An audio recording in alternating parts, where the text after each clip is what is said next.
Hi, everyone. Thanks for joining today's webinar on modernizing digital marketing operations. I'm Eric Nelson, a director at Logic 2020, and I'll be here to help facilitate some of the conversation today. As we've kind of entered this new world in 2020 and consumer complexity and combined with multiple different types of systems, data, platforms, tools, and everything else makes marketing and marketing operations a more complex function and the paradigm of creating a personal, relevant experience for consumers, be that B2B or B2C, becomes more and more relevant. We wanted to bring together a panel of people who spend all day thinking about this and trying to solve some of these problems to help discuss some of the challenges and ways in which you can bring some of those solutions to your team.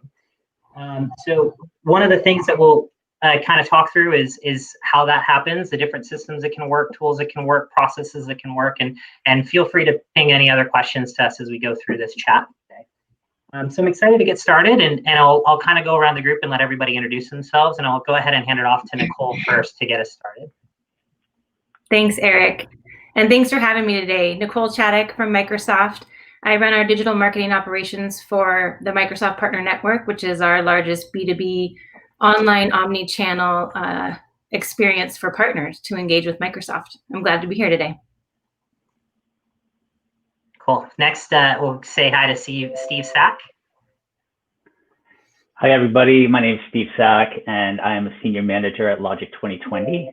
I co-lead the digital marketing practice, and I also teach as an adjunct professor at the University of Washington a couple times a year, and super excited to have this conversation with everybody today. And last but not least, Deb Lackey. Yeah, hi everybody. I'm Deb Lackey. I'm a senior manager also at Logic 2020, co-leading the digital marketing practice with Steve Sack, who you just heard from. My background is in management consulting, but I've spent the last 4 to 5 years working specifically in digital marketing operations. And so that is my bread and butter. That is what I do every day. So it's a pleasure to be with you all. Thanks, Deb. And just to add a little spice to today's meeting, Deb is about ready to have her first child any minute now. So there's a very small chance it could happen in the middle of this webinar, which should certainly make it more exciting for the rest of us. So maybe I'll go ahead and knock on wood, or if you want to be crazy, see if that actually starts to happen. But since most of the folks I'm sure are kind of aware of most of these things, but just to kind of set the stage a little bit, I would love to kind of hear from Nicole what digital marketing operations means to her and what that means to Microsoft and some of the teams that she's worked with, just to kind of help set the stage for us. Sure. So it was interesting. It was about 7 years ago, I was asked to help figure out the content operations for the MPN portal. And it was at that time that I realized content was just such a small part of what that was. And so it was a big learning, but fun learning curve to really understand search engine optimization, tagging strategies, taxonomy, and how important that was, analytics, and how we drive measurement into the process.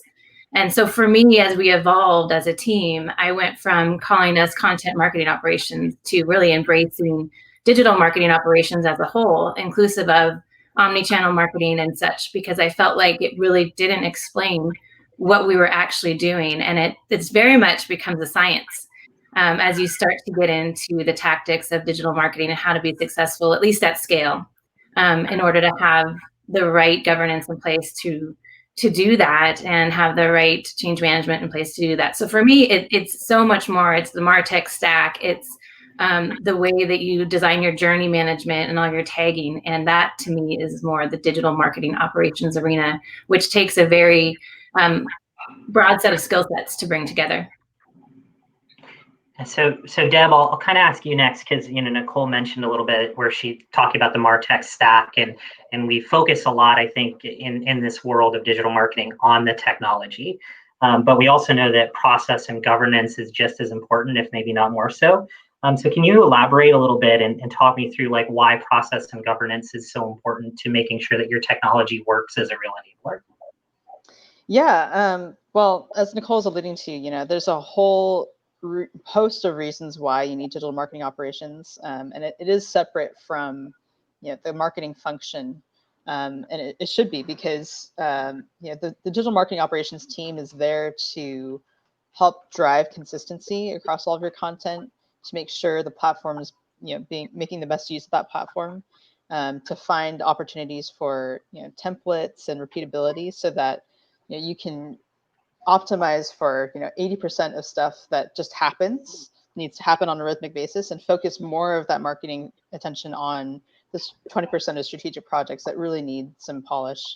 And so it's really important to be able to focus some dedicated support just to the platform and process. And the process and governance really is there to help make sure that everything is rendering as it should, that we're following best practices, that taxonomy is being adhered to, those kinds of things. Because you can't really drive an effective digital experience without having a really centralized strategy. If you're trying to get people to find content and they're searching for a million different things, and some searches surface one thing and others surface another thing, there's no consistency there, and you're really trying to drive a more effective experience for those people. So that is the core function of digital marketing operations, is supporting that marketing effort, making sure that the strategy is landed the way it should be. Yeah, so Steve, to kind of start that off a little bit, and thinking about building consistency and making the most of using your data a little bit, could you tell me about how you use customer data to start to bring out some of those journeys and customer insights? Yeah, absolutely.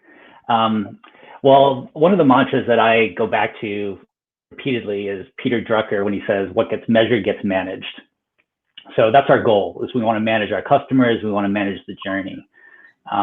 So to bring this to life, let me tell you a little story. When I started marketing 20 years ago, when I was seven years old, we were flying blind, essentially. And it was direct mail tactics and sending lots of email, and we were looking at open rates and site visits, but that's about it. And the data was starting to enter the picture, but it really wasn't on our radar screen. And certainly getting the types of insights that we have at our fingertips today wasn't an option.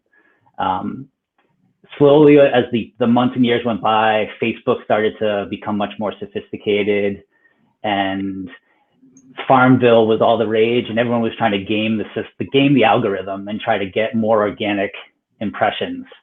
And slowly, the KPIs that Facebook provided started to enrich our marketing tactics and help us understand the customer journey. So fast forward, and here we are today, and the customer journey experience has just evolved, and it's just so much more complex than it was when I first started my career.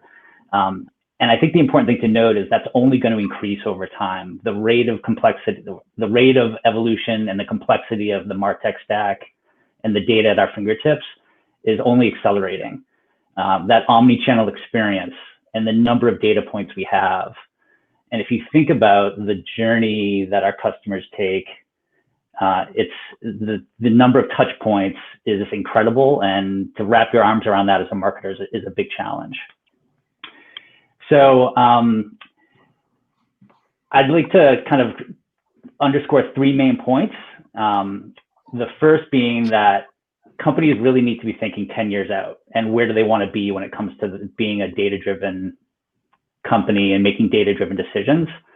And whatever they imagine themselves to be, or whatever their focus, they need to start today. Number two, COVID's changed everything.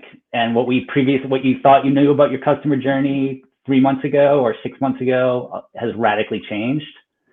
And the last one I just want to call out is, as marketers and as humans, our perception is flawed, and it's important to acknowledge that and reflect on it. What I mean by that is, it's flawed in the sense that we need data, and we need something that we can actually see and to make decisions. And what I mean by that is, if you think about pollution, for example, 20 years ago, it's invisible. We don't see the smog coming out of the backs of cars. But if we did, it would be a lot easier to be responsive and make smart choices as a society and as a globe. And now that we have data that shows climate change and the impact of pollution, we're starting to get smarter. Same thing applies with so many things, whether it's mask wearing and COVID. I don't want to get too political, but bottom line is we need data to really get the facts and make smart decisions as a company and as marketers. So I would just leave folks with those three thoughts, that think 10 years out and start today, because that journey is really tricky, and your customer journeys have changed dramatically, and it's time to revisit them and map them out. And last but not least, to really focus on the data to understand what your marketing strategy needs to be, because your assumptions and understanding of the world and your customers may be a little skewed. You think that? I think that's really great, and you know, we pivot off of one of the things that you talked about a lot, which is just, you know, this explosion of different data and tools, and what I think when I look at the space, you know, we've all seen different slides when you look at MarTech, and there's just 450 different kinds of technology that you can use for any different point of view or point of decision that you might want to go through the process. And Nicole, I know in your role, a lot of what you do is help select and modernize what that MarTech stack should be. And I'm kind of curious of how you think about selecting the tools, what things that you're currently using that you would recommend as essential, and how to actually scale that. You know, that's one of the big challenges I hear from a lot of our clients is you can kind of create a customer journey that works with one set of tools, but then if you want to make it work across 15 or 20 different customer journeys, you can easily break that. Yeah, absolutely. Well, so I have the luxury of working with just a fantastic partner ecosystem. So the tools and technologies that we have available to us are endless, as you mentioned. And when we went through our selection process years ago for our CMS platform, we definitely went the Gartner quadrant route. We had the ability to work with the leading strategic platforms that offered these modern marketing capabilities. So for us, it was about not just taking what our current platform was and making it faster and more optimized. It was about really pushing us into this modern marketing era around digitizing journeys, configuring personalization, setting goals explicitly on the page and in the content.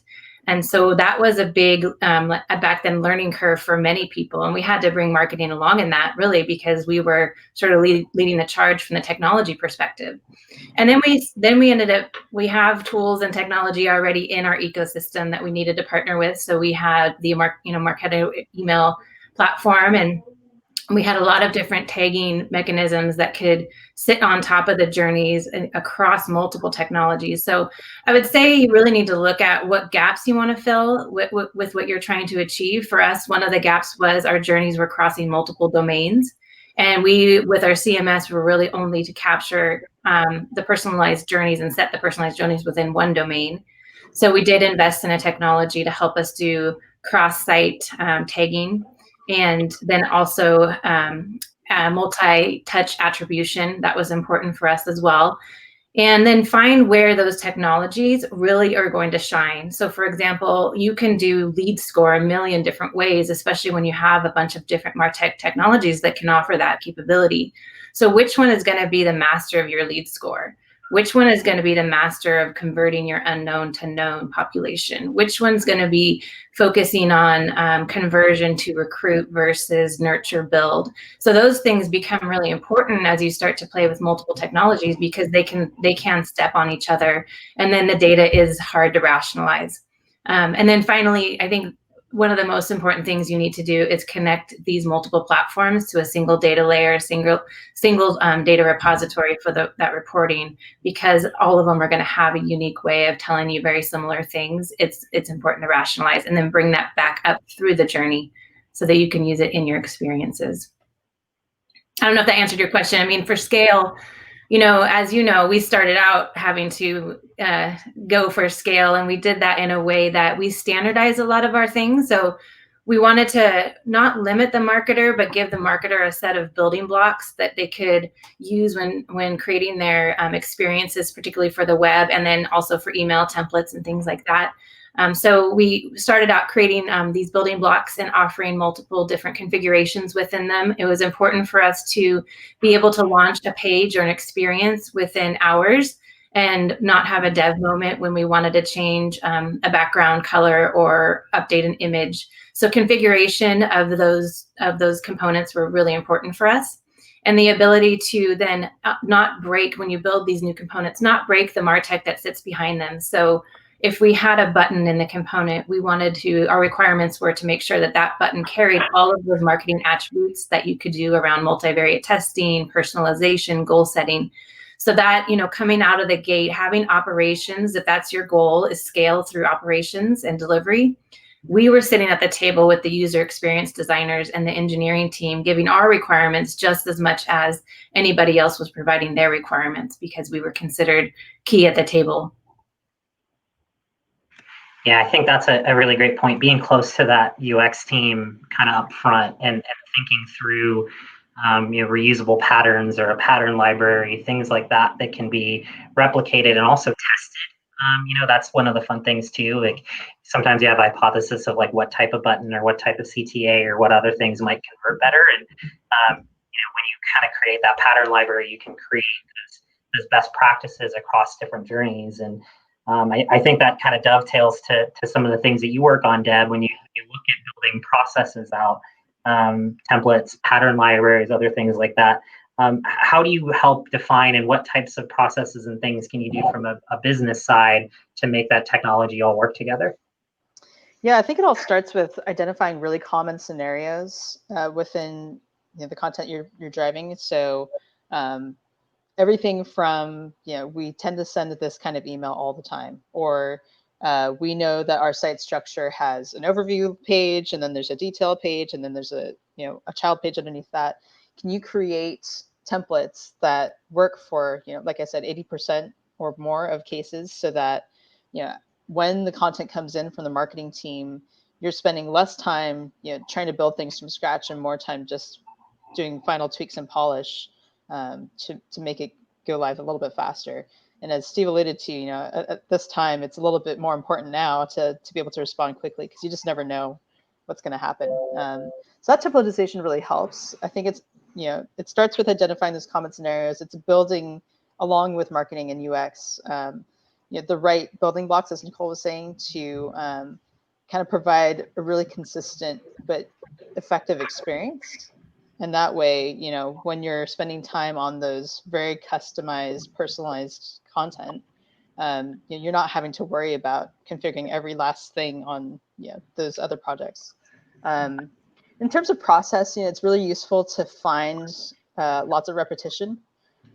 So it helps not only the operations team to know what to anticipate, but also from the creative side of things. I know that if I give you this set of assets, that this is what you're going to need, and this is roughly the timeline by which I can see something go live. So it's really helpful in terms of planning as well. Again, when you have those highly customized experiences that you need to spend time on, that's where you can shift some of the other projects around, because that for 80% of projects, it's going to take around this time and need these things, and everybody's on the same page. For those custom experiences, that's where you can really engage an engineer if you need to, or other resources to help you figure out what are the steps, but most of it should be pretty consistent. Yeah, thanks, Deb. And Steve, hearing a lot of this, because you've done a lot of work in conversion management, conversion optimization, thinking about how do you build data and insights to uncover different accelerators. I think hearing some of the things, that's always kind of the balance, right, of templatizing means giving up a little bit of freedom within the design flow, but you can use different patterns and other things. But it also can also give you benefits of accelerating different conversion flows and different data views, and also learning what works best. And so I'm kind of curious of your experience of how to uncover what different things can be accelerated and not, and making sure that we're not just optimizing for speed to market, but we're actually optimizing for conversion. Yeah, it's a good question.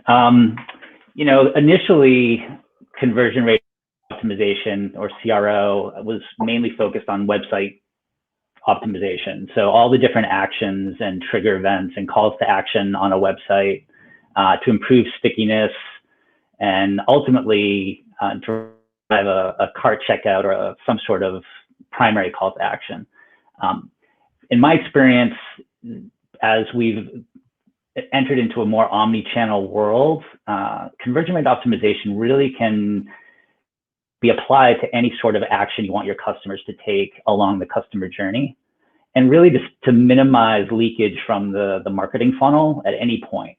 So on any channel, any native social channel, looking at the various KPIs that they now provide, and using multivariate testing and having some sort of attribution model and looking at the full customer journey to be able to make decisions and optimize over time. So a key part of it is that test and learn mentality and methodology, more importantly, and then attribution model.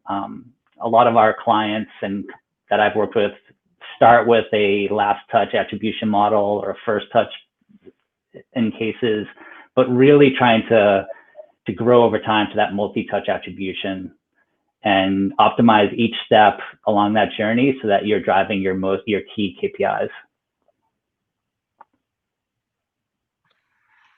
So, Nicole, thinking through your experience of really unique experience of managing this huge global portal, not just a huge number of visitors and different complex customer journeys, but you also have to manage these different conversions and flows on a global basis. And one of the things I know that you did a lot of work on was creating central governance operations and other things like that. So kind of curious as to why did you think that was important, and how did that help benefit some of the other conversion optimization and other data views you're looking at? Yeah, absolutely. Again, we were going for scale, and standardization, and so part of that is, unfortunately, have to say it, governance. But governance is one of one of those words that a lot of people might have a reaction to, maybe a negative reaction, but it really is the foundation of what you need in order to set these things up in a way that can be repeatable, measured. Things are a like scenario. So in our example, we're a centralized group, like Eric just mentioned, but we also service multiple organizations. And these organizations, they still have the concept of industry. They still have the concept of business models. And if we don't align those from the onset, then we won't be able to compare things across multiple channels and organizations. So we have standardized things like lead scores, even across other platforms that we don't manage, because when we look at them as a whole, we want to see the value in terms to Microsoft, that visitor's value to Microsoft, regardless of how you came in or where you spent your time. So those, for me, that was the main thing, was the centralized piece was really to bring that standardization so that we could offer an enterprise level service and return on investment for the broader ecosystem internally to Microsoft and also externally to Microsoft. So I don't know if that answers the question, but it's certainly, I think you and I, about 7 years ago, we started on the governance journey, and there's a huge change management element to that. And it's important to get in front of it early on, because marketers need to be seen and shown the value of having that up front, and doing little tests, pilots, to show how those things can influence decision making, and also thinking about how you tie that to your outcomes, because from the very beginning, you want to be able to measure from the outcome all the way back to that original campaign or original tactic that that drove the user to do the behavior that we wanted them to, or maybe did not want them to. And so we get to evaluate the ROI of even an asset or a click or a piece of content. So again, for us, it was hugely important. I think if you're in smaller scenarios, you can have a little bit more agility. We have the ability to do some of that agility on our side, but back to Deb's point, it is, I would even say, a little bit more of the 90-10 rule, although we're seeing that grow a bit more as we're trying to respond to different user buying patterns. We want to be able to do a bit more A/B testing and agility up front to then roll back into the broader process. Cool. Thank you. I'm going to pivot just a little bit and think about, all three of you have now had the opportunity to build and scale large teams that have, had smaller initiatives run within them, but also hire really talented folks and help them develop new skills. And So Deb, I'll kind of start with you, but I would like to hear actually from all three of you. You look at the team, what are some of the main things that you look for? And then what are some of the main things that you help try to develop and instill within the team? Yeah, I mean, a lot of it is, I mean, I think somebody who's effective in digital marketing operations, it's both an art and a science. I mean, the science bits of it are obviously you want somebody with some marketing aptitude, somebody who knows exactly what to look for in terms of, is what we've built driving the intended experience. So it does, on the art side, it requires a little bit of that attention to detail, the accuracy, consistency, somebody who would find every last missing period in a paragraph and correct it, right? And somebody who understands the impacts of the back end to the front end and how that renders. So using taxonomy as an example, if we have an asset gallery and the assets that we expect to see aren't showing, can I go and troubleshoot why that's not happening? So it's a mix of things. I think by and large we look for people who are generalists, but in the marketing space, because I think in the DMO world we find ourselves troubleshooting problems, and everything looks a little bit different sometimes. No matter how consistent we try to be, sometimes the problems we see are unique, and so you need somebody who can be resourceful and draw from a lot of different sources to try to figure out what the problem is and fix it efficiently. Trying to think what else. I mean, you obviously want people who are a little bit more data savvy. So, after a campaign is launched, can we go back and look at the performance and recommend things back to marketing from a platform perspective or a process perspective? Like, this didn't drive the results that we thought it should, or maybe it was amazingly successful. And what are the things that we think helped lend to that success or lack of success? Is there something we can change on the platform to optimize for what they want to do in the future? So it's thinking about it from both the user experience and how that experience is built in the back end. But I'd open up to Steve and Nicole if there's anything else you want to add. Yeah, I'll give my opinion, and Nicole, I'd love to hear from Microsoft your thoughts as well. In addition to what Deb said, I'm going to take a different approach, and I focus on Pat Lencioni's ideal team player whenever I'm building a team or looking to grow skills. So in addition to the subject matter expertise and digital marketing expertise that Deb mentioned, Pat Lencioni mentions 3 qualities, which are hungry, humble, and smart. Real easy to remember. And so hungry is people that are passionate and that just go above and beyond. Humble, good team players, lack of ego. And smart, in his regard, is more around people smart and just knowing how to work in teams and ask the right questions. So that's what I go back to when screening candidates and growing my team. Yeah, absolutely. I think all of that is important. And as I entered this field, I didn't necessarily have all the marketing technology background. So I came from IT operations and was dabbling in product planning and roadmaps. So I was lucky enough to surround myself with people that had the subject matter expertise around digital marketing and could really train and teach me. So I do think there's an aptitude that is required there. You're going to need some of your SMEs for sure, especially as it sits around data and analytics. And as you get into these MarTech scenarios, MarTech strategy is a growing area where we're bringing that element up into, and this is basically MarTech strategy, is how to best use your marketing technology to achieve your end outcome and help influence marketing's content strategy and journey mapping.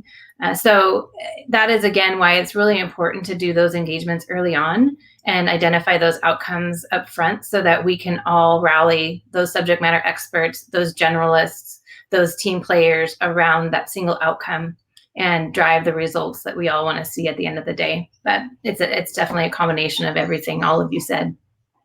Yeah, and I think just to build on that, one thing I forgot to mention was I think whoever is working in digital marketing operations, to build off of what Steve was saying, you do need that humility, because if everything's working as it should, nobody will know. So you have to take a lot of satisfaction in a job well done and kind of have a high bar for yourself or the team in this case, to know what does quality content look like, and if it's working as it should, then no one's going to come knocking on my door with like fistfuls of cash, right? But I think there's a lot behind finding the right people who just care about being committed, having an eye for improvement. It's celebrating the wins as you get them. If you've tried out a new process or a new template and it's working really well and giving you the results you want, or the campaign you just launched is driving the results that are really exciting, yes, celebrate it. But also, what's the next target, and how do we make this better and continue to improve over time? Because the world is moving really fast. You got to keep up with it, and we don't get there without constantly reassessing how we're doing things. Yeah, I think so. When I heard all three of you talk, the concept of being, humble and knowing that you might not know all the things, but hungry to learn and hungry to understand, and not just hungry because it's lunchtime for all four of us. But Steve, I'm kind of interested. Also, want to because you mentioned that, and the other theme that came out of every single one of those conversations was data, be that operational performance data, operational health data, or campaign data. And so what goes into and what role does data literacy play, and how do you help make that a part of your team and ongoing operations? Well, you can imagine a world in which a brand knows how to reach each of its target audiences and personas and deliver the product or the service or the experience in real time, seamlessly across both physical and digital channels. And that world is today. So we need people that understand the data side of the story. And so Deb's point, think both, it's a science and an art. And so it requires the data literacy and also the strategic thinking and the creative thinking to be able to optimize the customer journey and develop campaigns in a smart way to deliver that fantastic customer experience or service or product to optimize that marketing funnel. So it's striking a really great balance of art and science. I would agree. I would say data is your best friend in a world where we're moving to more of a proactive model versus a reactive model. So using it a lot right now, what we're doing is we're starting to get into the machine learning aspects of how we bring content and experiences to those different channels at the right time for the right investment level. And so a proactive approach, but looking at historical data in order to make those next logical steps. And so not just looking at data as an optimization into a funnel, but actually looking at it as how I can improve the performance of my channel and how I can faster identify the visitors that are coming in and the intentions that they have. So behavior becomes a component of that. Performance data as it relates to your business becomes a component of that, so that you can look at clustering and business models like this tend to do these things. And then also trend analysis. So using your search terms and really understanding what your users are trying to find and doing that on a very regular basis, because as we all know, those search terms are changing often. And so to go proactively search that out and then roll that back into your content, make sure you fill content gaps, make sure you update your SEO, your tagging, your metadata, all of that, so that those things can be found more effectively, is a huge component of staying ahead of some of these trends that you're going to start to see or are seeing. So Deb, there's a few things in that really resonated with me that Nicole mentioned of mapping search terms, understanding SEO, trying to identify leads and identify potential customers faster. All that kind of goes to making a case for why digital marketing should be its own function, but kind of curious as to the benefits of having a digital marketing team versus a digital marketing operations team or operations set up in its own. Yeah, I think we've all kind of alluded to this earlier, but it sort of allows for specialization. When you are working with a marketing team and you eliminate the stress for them of figuring out how to execute something, they can focus more on creating really compelling content, the strategy, where does that content all land? If somebody isn't taking the behavior I want, is there a piece of content I can stage to get them back engaged? And so that's great. I think the DMO part, the operations part, is really focused on the best execution of that strategy. And so we are partners to those creative teams or the strategy teams to help them make the best use of the platform. And so it behooves the company, if you have the right number of people, the right size to support this, and I think automation can play a large part of it as well, to separate those functions. Again, lean on those templates and process as much as you can to help take some of the guesswork out of and the effort out of creating content. Really enables development of that strategy, and kind of looking at something that you just worked on and saying, can this be better? And developing that roadmap, all with that that 10-year vision in mind that Steve was talking about. You want to be building towards something that you can kind of build upon to get to where you want to go, instead of just shooting in the dark and just hoping something sticks. You want to be intelligent about it. And so separating out digital marketing operations from creative, I think is really important, because you have a whole group of people that are focused on the tools, process, platform elements of the marketing engine, and then a whole another group of people that are focused on what goes into that engine. And so you're kind of getting the best of both worlds. And so I think, when we think about, how industries are changing right now, the introduction of automation and machines and that kind of stuff, we want to do as much as we can with the platform. And so how do we set ourselves up to have more automation within the platform, so that we can focus on solving the problems that don't need to be, solved by a machine, but actually take real human brain power. Yeah, so one of the things I kind of heard you mention there, Deb, was the need to kind of separate out some of the creative brand level, design thinking that goes into from a branding perspective, and allowing the technology stack and some of the other infrastructure needs to separate out, which sort of goes back to one of Nicole's points earlier about needing a governance model, right? Because there is how do you balance the need to really do fun, creative things, but also get data and understand what's happening and understand what's happening in the funnel, so you get some of those acceleration benefits. So for the two of you, kind of thinking about the best way to getting started in communicating out the importance of governance, the importance of data, and how to best land that with marketers that can want to just go market and not necessarily get bogged down in some of those things that aren't as fun, quote unquote. Yeah, I can start with this one. I think, from a functional perspective, I definitely agree that those things do have unique value from the marketing skill set, but it is 100% important that you're very close partners with, if not, under the same organization, if you're lucky, because you really want the feedback loops to be tight, and you want the marketers understanding the reason why we do governance, so that they can also build that into their thinking as they're creating their content. Do they need to be more savvy around globalization and localization as they're coming through with their marketing content, because something that translates well in the US may not translate well in another country or another language.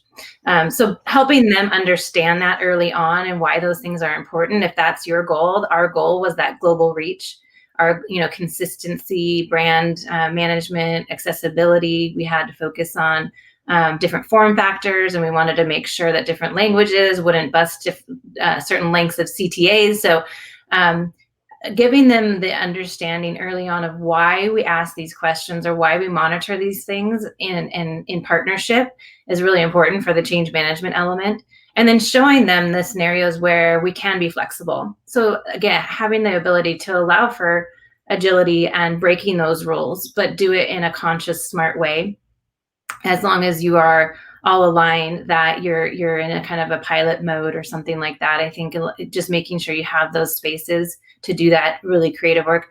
And as we continue to evolve our teams, we're getting always closer to the user design mainly because we have influence and we have expertise to offer. So we've seen some of these patterns happen before. And now, because my team tends to be closer to the data and closer to the recommendations that sit on top of the data, we're actually building that best practices into like, okay, we know when we've already tested these sets of things. So as you're building your content strategy, know that these things should be considered, and we bring that up into the design thinking space. So yeah, that's how we've done it. And it seemed to, work well as we've evolved and the marketing teams have come closer together with operations and engineering, quite frankly, and the analytics team.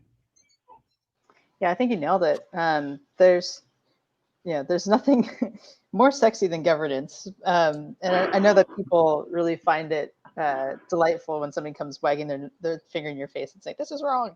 But to Nicole's point, yeah, I think if you're setting expectations up front, you're showing them the why behind the rules that you have, and you're developing those rules in collaboration with the marketing team. So it all starts, and I think this is, in my mind, probably easier for marketers. Maybe Steve, you can tell me if I'm wrong, but I think if you start from the ultimate goals, like what are we trying to drive for our end users? How do we best do that? You can, from an operations perspective, tie that back to functionality or features within your tool and say, okay, well, if we want to deliver this kind of experience, here's the things we're going to have to be really sticky on. You're going to have to nail taxonomy. You're going to have to nail, this kind of the set of rules. But then to Nicole's point, here's where you can wiggle a little bit and we can try things out and see what happens. I think if you have marketers in the room with you as you're developing that governance set, they will have a better time understanding why, when something doesn't actually work or they need to go back to the drawing board on something, why you're making that call. I'm just pausing on, did you say there's nothing as sexy as governance? I love that. I'm gonna quote you on that one. Get it tattooed on my chest. I was gonna say your wall is a little bare there, so maybe we can just get a little sign printed out, and we can just have that would be your background. A governance mural. Yeah, I think everyone wants a good governance mural. I think just to kind of think about for everyone as you look to next 6 months, next year, even next 10 years, Steve, as you mentioned. What are some of the tools and technologies or things happening in the space that you're most excited about and looking to start to utilize and bring into your teams? For me, it is about automation and machine learning. It's less about the MarTech so much now that we're kind of established there. I mean, we're always looking at different MarTech and evaluating our existing stack to see how we can continue to innovate. But I am very excited about bringing machine learning into the experience and then using that data to continue to evolve our models and automating that. And that, again, brings data even farther up the stack for marketing. So getting them engaged in that early on will be super important. And just, out of pure transparency, my housekeeper just showed up. So if you hear a little noise or I'm on mute, this is just the new era for us. So I apologize in advance. Do what you gotta do. Well. Yeah, and there goes the dog barking in the background. So welcome to 2020. Steve, kind of same question to you. What are some of the things and tools that you're really excited about?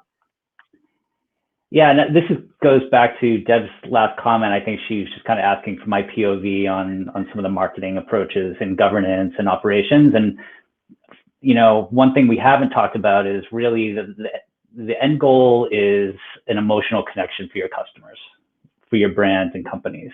So that emotional connection is going to drive loyalty and business outcomes over time.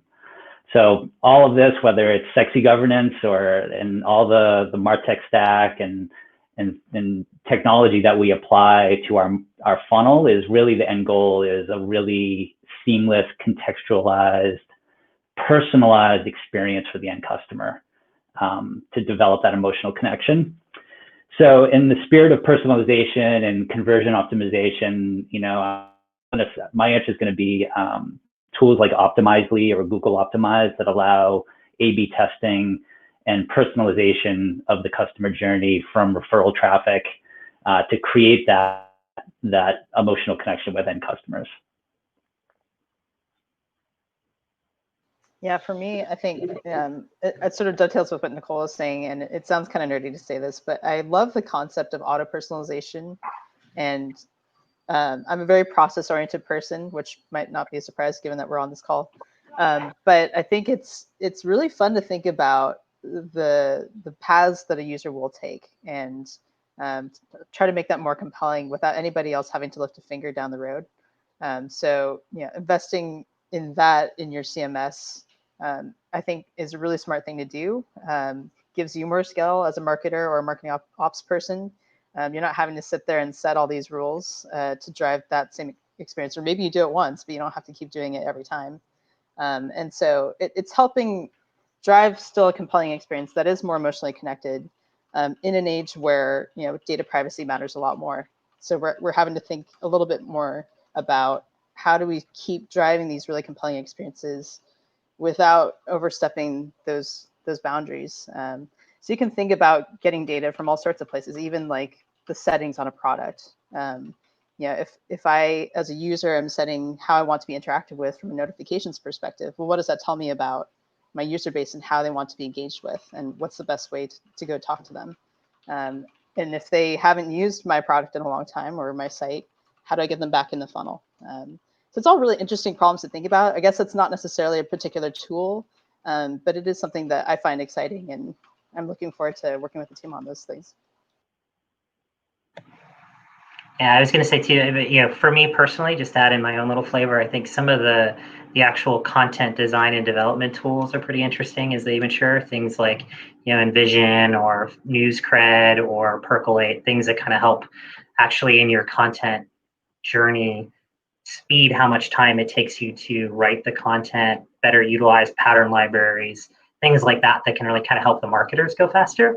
And better understand some of the learnings. There's some really kind of interesting things happening in that space too. So I'll kind of wrap it up with this one and ask for each of the three of you, and I'll start with you, Deb, and then work our way around. For everyone kind of hopping off this now, what's one initiative that you would start today and focus on for the rest of 2020, and why would you focus on that? This might be overly simple, but I think we've gotten a lot of mileage out of it in our consulting projects, and certainly in our work with Microsoft as well. I think pick 2 or 3 things that you want to innovate or automate, and really dedicate yourself to it. Like, come up with a good plan, bring in some smart minds to help brainstorm what the right approach is, and deliver it and optimize it. Because those kinds of investments save you time down the road and helps you keep your attention where your focus is needed. So it's not exactly just something that's apparent when you think about digital marketing operations, but it is a really key piece of getting that scale and getting that efficiency, and spending the time where it has the most impact. You have, putting you on the spot a little bit, but maybe a couple example scenarios of things that someone might want to look for automation, like one of the things, maybe cube automation or data handoffs or publishing, anything like that. Yeah, I mean, it's all of those things. Like for us in operations, one of the things we often do is we pull data on a monthly basis to give back to the marketing team, and with that we layer on top our insights and recommendations. And so if this is happening on a regular basis, can you work with a development team or a data team or both to come up with essentially a reporting template that gets automatically refreshed on a cadence, so that somebody doesn't have to spend the time thinking about this is a task I need to execute. And instead you're spending all that time that you saved on the insights. Hopefully that leads to higher quality and better outcomes because you're investing that effort into where it matters versus refiltering the data for the month that you're in and pulling that all over again. Other things to think about, I think workflow. So if you have a set process and that there's a set of people that tend to work on something, like, can you automate your workflow to serve that project to the next group of users or the next step in the process, without having to think about it so much. It's just little things that add up over time, I think, that really help you get more bang for your buck. All right, Steve, your turn. Can you rephrase the question or ask the question one more time, just trying to make sure I answer it correctly? So it was a good one. Yeah, no, I think just making sure as we kind of end the call today, if you were to tell everybody listening, what's one thing that you would kick off now and look to focus on for the next 6 months and beyond? Okay.